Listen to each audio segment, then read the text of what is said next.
Bwahahahaha. My name is Amy too, and welcome back to Text Synth. And we're continuing right where we left off of. Moon watched as a tree exploded to the ground. Then the trees in the courtyard suddenly exploded as well. It's coming from the tree in the middle! I can see it too. It's coming from this one. Ah! A large blast from the tree exploded. The sky and the land around it were filled with smoke. Okay. This is a sign of a fire that's coming from the area. Fire? That's a fire spell. I don't know if those are spells of those three. I only saw them as the first level. The second level is more fire-like. Okay. Are these fire wizards around? Well, maybe it's related to the area. The smoke in the air could be a sign of a fire. No kidding. So that's the reason why the smoke is coming out of the ground. The earth isn't doing a good job at keeping the fire away. It's coming out of the ground? What is this, Centralia, Pennsylvania? Oh no! So that means this was a warning. I see? But I'm not so sure. It could be that this is some sort of trap. For what?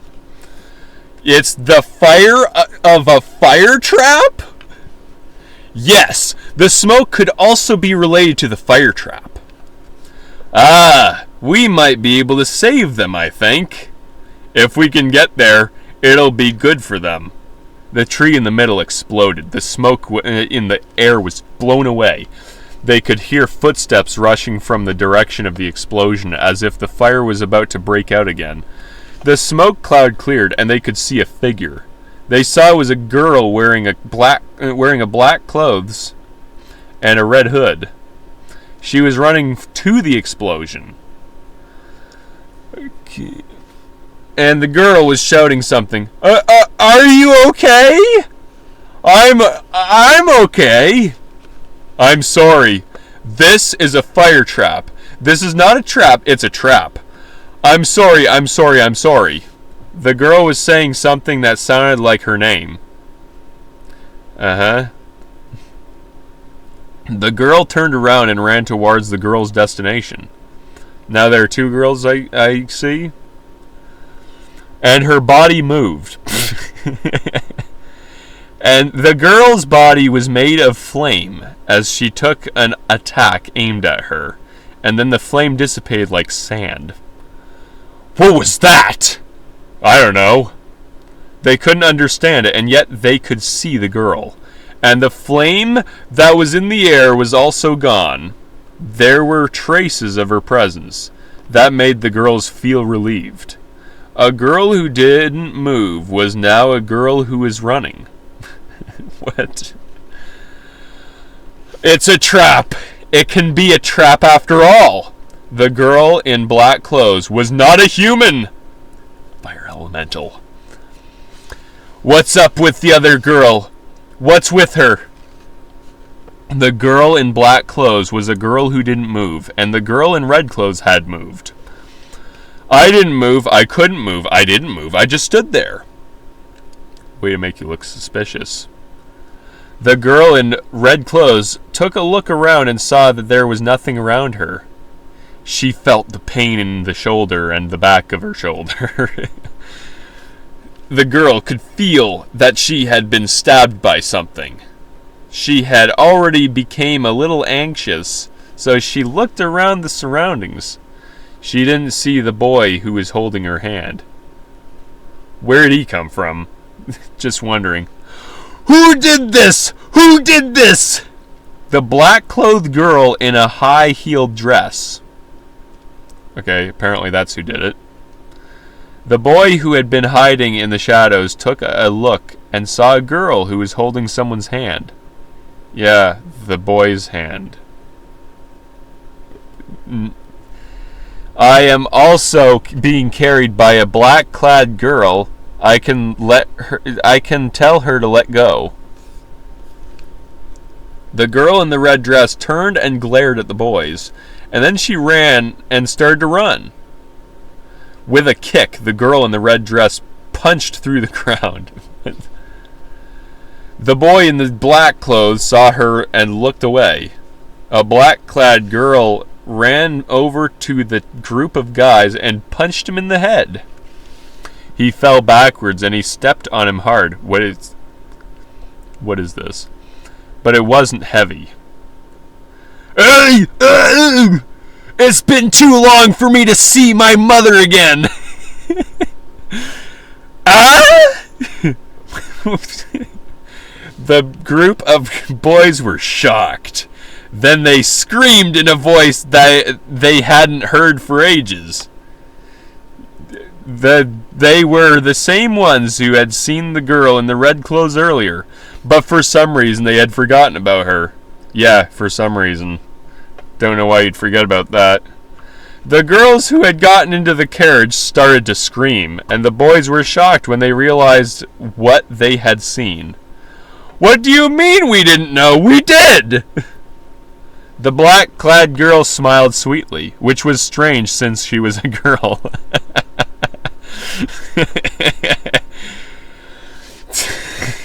They were the guys who were there with her since the beginning of the journey. But she had no reason for that other than just being nice to them. If we knew about you before, then it would have been obvious. That girl in the red dress was my mother, wasn't it? I thought you had forgotten her, but no, she's my mother.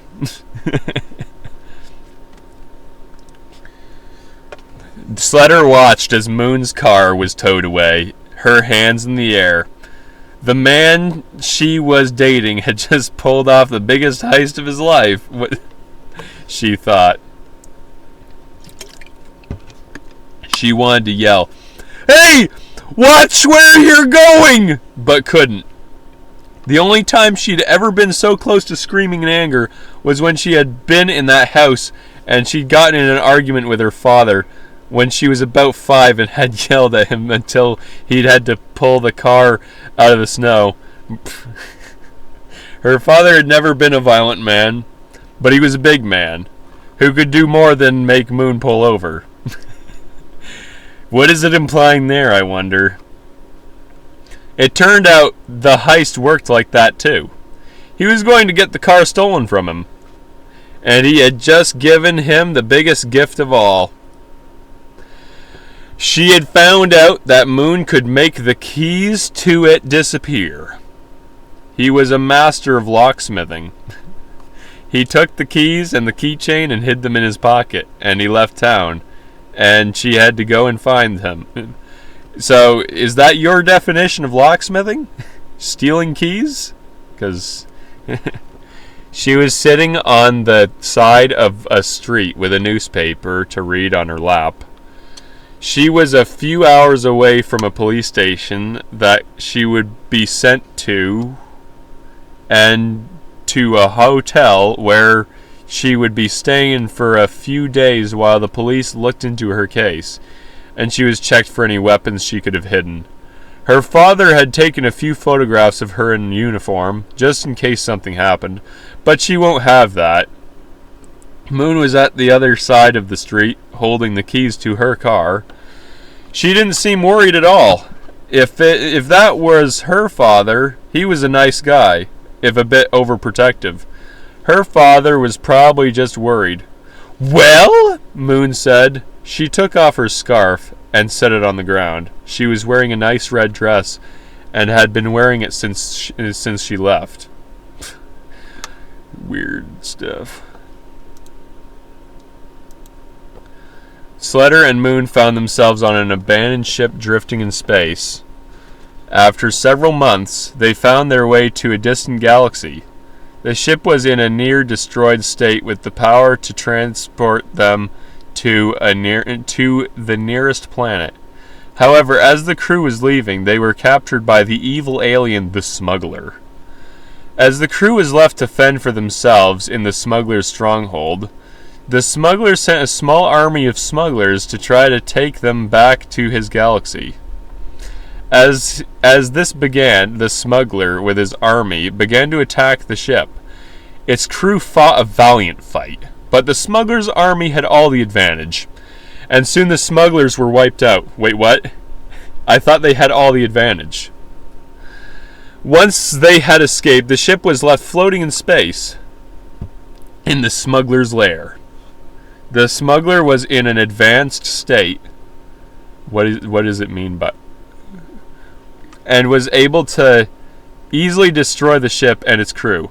However, the smuggler had not yet been defeated. However, they had to escape as the universe was about to collapse. Well, I guess you're kind of screwed then. As everyone else is left adrift and floating in space in the smuggler's stronghold, Moon was able to communicate with a smuggler who told her the exact coordinates of the last place that had the power to take her home. As the crew was being held by the smuggler, Moon contacted them on the smuggler's home. They fought the smugglers, but the smugglers possessive now. But the smugglers had the advantage, and they soon overpowered the crew.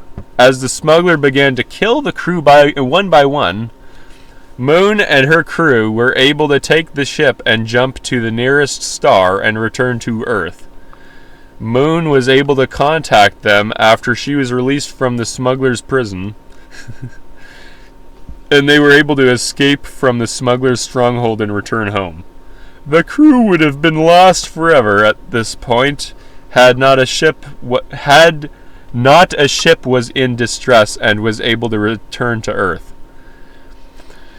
The crew of this ship were able to contact the smuggler, who told them that they had to destroy the smugglers before they destroyed the ship.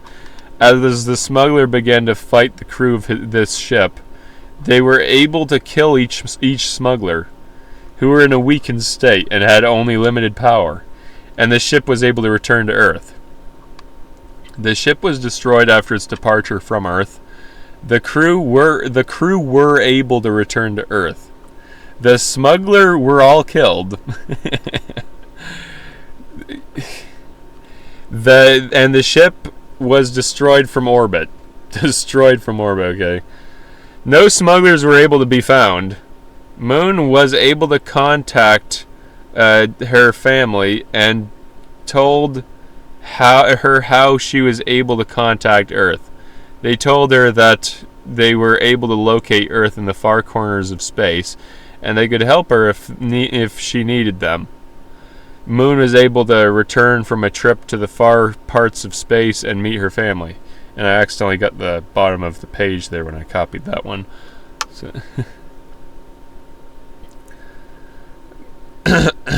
Slater and Moon found themselves on an abandoned ship in the middle of what they thought was the ocean, but in reality was the void. The ship was a ship that had crashed on the planet, having been attacked by a mysterious species of ship creatures, okay, which had taken over the ship, as they do. They then found a door to a chamber with a giant machine, which is revealed to be an android designed by the aliens to destroy the ship. Okay, well then throw it overboard. As the ship was about to explode, the android is shot and killed. I don't think you can kill an android. It's an android, the two were surprised to find out.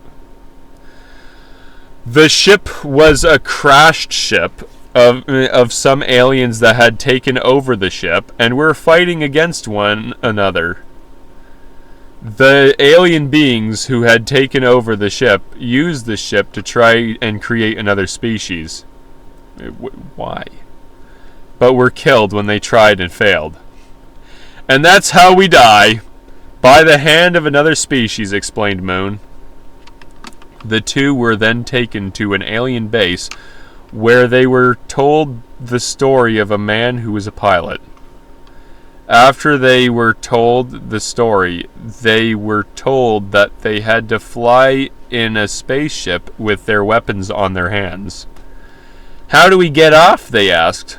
Well, you have to fly in there, you'll see. The door will open and you push a button. When you push a button, a voice replied. The aliens said that they were going to take the spaceship and leave the planet, but they were not allowed leave with their weapons. We don't have weapons. We don't have anything. The two were surprised. The two were told that they had to survive and fight the aliens to the death with their weapons and their own. How do we do that? Well, you're only human, replied the voice. What? You are human, but you've been genetically modified and you are not a normal human. The two were shocked. Well, then you're not only human, then. The two thought they were being taken on a tour or something else, but they were in fact being taken on a tour of Earth and a new world. The two were taken to an alien base where they were told the story of someone and how they were brought here to help create life. Who are they? They asked. They are scientists. They believe that they are here to help the humans, replied the base. So what are we supposed to do? Okay. Anyway, I'm going to end this video here. Hope you enjoyed. Anyway. See you in the next video.